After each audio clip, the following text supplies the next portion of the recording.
youngster and abused by a step-parent, Laura McHale Holland was riddled with demons when she entered adulthood. Self-doubt silenced her. Just saying hello took a great effort. Carrying on a relaxed conversation was beyond her grasp. Thus, she set about to slay her dragons. The quest was messy and fraught with detours. To dream big was out of the question. She has come a long way. A storyteller, writer, and editor who currently heads the editorial department for a financial services trade publication, Laura has published 2 books, Reversible Skirt, an award-winning memoir of her childhood, and the flash fiction collection, The Ice Cream Vendor's Song. In a review of The Ice Cream Vendor's Song, Gabe Moline of the North Bay Bohemian likened her to Raymond Carver. She is now working on a 2nd memoir. She brings humor into her work in an understated and surprising way. Her fondest hope is to convey to others who may be down on their luck that though you may think you can't, you can. Please welcome Laura McHale Holland. I'm going to tell you 2 stories from this collection, the shortest one and the first one.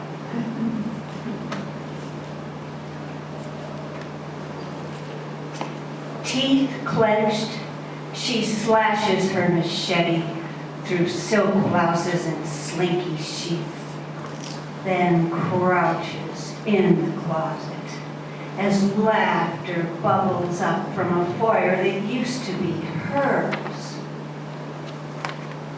He had filed for divorce 1 month into a 3-year term that she had earned for embezzling to pay his gambling debts.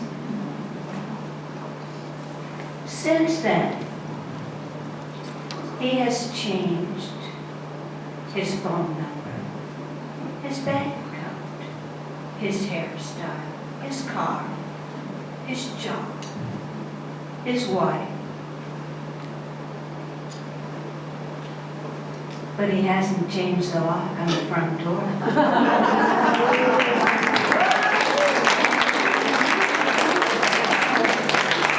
The fool.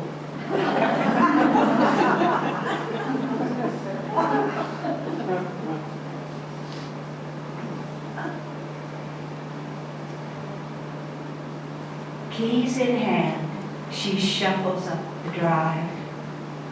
She'd had a long day cashiering at a nearby convenience store, and she was picturing the wilted veggies in her refrigerator she'd either have to use right away or toss. So she didn't notice the package at her front door until her sneaker bumped into it. Wrapped in brown paper, it was about the size of a shoebox. Had her name and address on it in black letters, no return address. She took it inside and unwrapped it, but it was just an empty box. She tried squishing it so it wouldn't take up too much room in her recycle bin, but it was surprisingly sturdy. So she tried stomping on it with both feet, and that didn't work either, and nor did scissors or a box cutter. So she threw it whole into the recycle bin, and it was carted away a few days later. But then, the next week, what do you think appeared at her door? A box. That's right. Do you think there was anything in it? No, absolutely not. Just another empty box. But this time, she did something different with it. Do you have any ideas about what she might have done? Filled it up. What? Filled it up. Oh, no, but that's a good idea. Burned it. Burn it, that's a great idea. But she didn't burn it.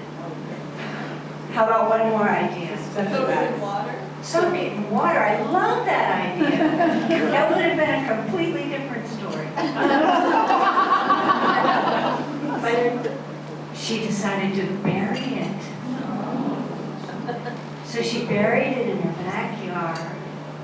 And the next morning, a sapling was sprouting from the very spot where she had buried that box. And over the next few months, it grew and grew and grew and grew into a gorgeous, full tree that produced the most amazing fruit. Now, what could that fruit have been? Money. Money, wow. I didn't think money was a fruit, but that would be pretty good. Santa Rosa plum. Santa Rosa plums, I like that idea, but not Santa Rosa plums, amazing as they are. One more idea? Apples. Apples. Oh, good, those are all good. But none of them are the amazing fruit that this particular tree produced. It produced blue pears. She eyed those pears. They were so tempting, but she was afraid they might be poisonous, so she held off for a while, but eventually she had to take a taste.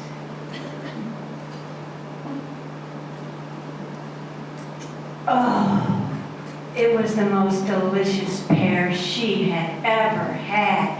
She picked a bunch of them, put them in a wheelbarrow, and took them to the local farmer's market, and she sold out right away. And the same thing happened the next week and the week after that, and pretty soon word of those delectable pears had spread far and wide, so that babies were crying out for their sweet taste.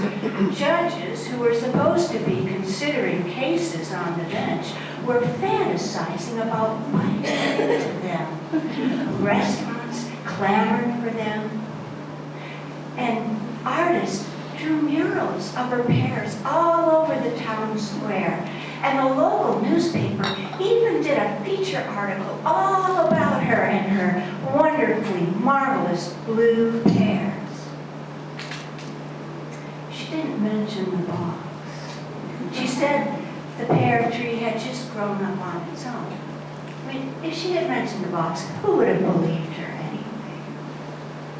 So over time, she was able to quit her job, and she developed a wonderful cottage industry where she produced pears, jams, jellies, cobblers, pies, lotions, potions, even tapestries and sheets and purses and things designed like the murals in the town square. So she and the town prospered for decades until one day, old and gray and very, very tired, she took to her bed and expired. She left her business and her home and her considerable fortune to her nephew and his wife. But the pear tree died the day they moved in. 3 months later, what do you think appeared there? That's right. Was there anything in it? No, nothing. Just an empty box.